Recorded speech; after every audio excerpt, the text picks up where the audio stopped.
So anyways, this is now the next profiling place you can do. These are the people that say they actually need to go in there. He's now going to spend money on the what he has to, he says, but whatever, I don't know. My father's millions of dollars are staying with him. That person, hi there, how are you? So anyway, they're trying to say it's just an Aboriginal thing. This is how Aboriginals treat people when Muslims accuse you of being a criminal, because of course my military in the country of Canada, America, Britain, and Russia have for the last 9/11, 20 years performed military operations in the Middle East. And I guess what they're trying to say is that although it's possible that just investigating an Islamic website to see if any of this is true, or going to an Islamic mosque to see if any of that is true, like what are these people really like in real life? And I did some investigating about 15 years ago, and I was in Winnipeg at 247 Hazelwood, Winnipeg, Manitoba, and I was asking them if it's true about beheadings. They said yes. I said, is it true about the guy being a pedophile, marrying a 9-year-old girl? He said yes.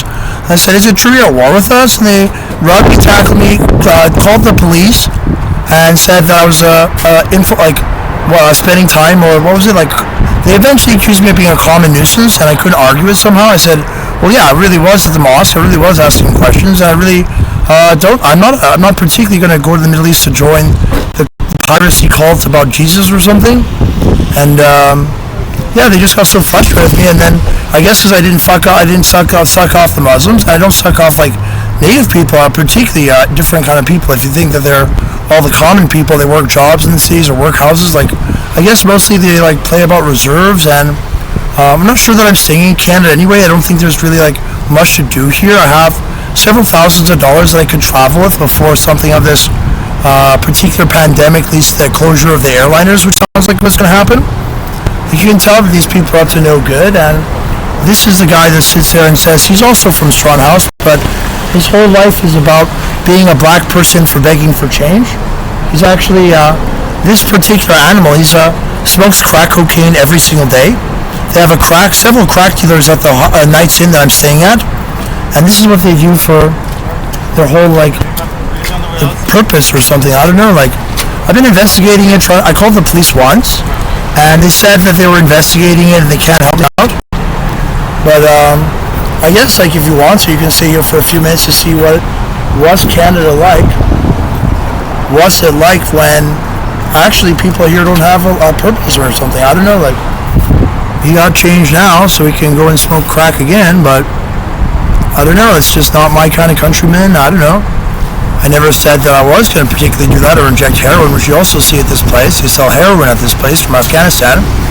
But I guess as long as you don't really want to marry a native, you don't really want to marry a Muslim, but you're not sure who it is that you would want to marry, but I guess just like living in a situation where there's less actual effective road use, like everything is so inefficient here in Ontario. You notice that to get anywhere and do anything is so much space, but like not enough concentration of actual like life. When I was in Europe, when I was brought up in Europe, I noticed there was a lot of tradition towards keeping people together and all sorts of societal functions to do and things to do with games and sports and school and work and all sorts of different things that were really kind of much better than this. And everybody here is so like separate and distinct and individual, and then they're all part of the same like basically like cult or something. I don't know what to tell you. I don't know. I don't think that I'm going to join a cult. I'm still all by myself. Like the last time I saw my family was probably like 20 years ago when I first started going to work after I graduated from British grade 12. So yeah, I just think if you listen in carefully to the animation from these like, I guess they're like space pirates or something. I don't know. Hi there. How are you? Please would you buy me a drink or something? So she wants to be a citizen in Canada, but she's not willing to buy me a drink because we're not at a bar and I'm not handsome enough for her to get it. But there you go, another person he's victimized. He's got crack money from him now. Good old people from Canada, like myself, were thinking, no, don't join him. He seems particularly stupid. But if you want to listen into the animation from the cars, you'll see that there is something spooky going on, or some sort of false animation where they're trying to suggest that someone is more desirable than someone else because they're playing a game of conquering and dividing and conquering. someone out there just keeps on trying to like make it look worse and worse and worse. Like basically, Muslims, if they just try to get it worse and worse and worse, like if you even for a second aren't just the first person to ignore them and ignore TV and all the 9/11 and 9/11 Commission and the investigations, and say, yeah, I think we can just kill them anyway. But until you know them in real life, you have no idea how much they're really working for being an antagonist. They just like contradicting people. They like saying that you're wrong and that no matter what your education or feelings or thoughts in life ever were, that some of these people... That's all I'm asking for. I'm like struggling here. Struggling to smoke crack cocaine. That's him. I don't know what his name is, but he stays at this place called Nice Inn, 22 Metropolitan Road, Toronto, Ontario, Canada. It's this place where some Toronto society has allowed these people this like free lifestyle to smoke crack and do heroin. And at the previous location in Toronto, it's called what was it called? Strawn House. Between 2011 and 2021, there were about 20 or 30 deaths related to heroin and crack cocaine overdoses.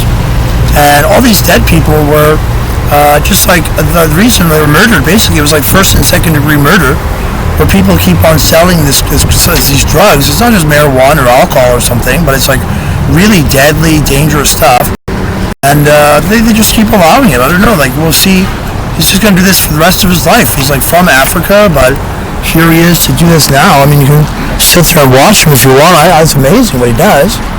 But anyway, we'll make another video. This is their particular type of display of anti-Canadian behavior.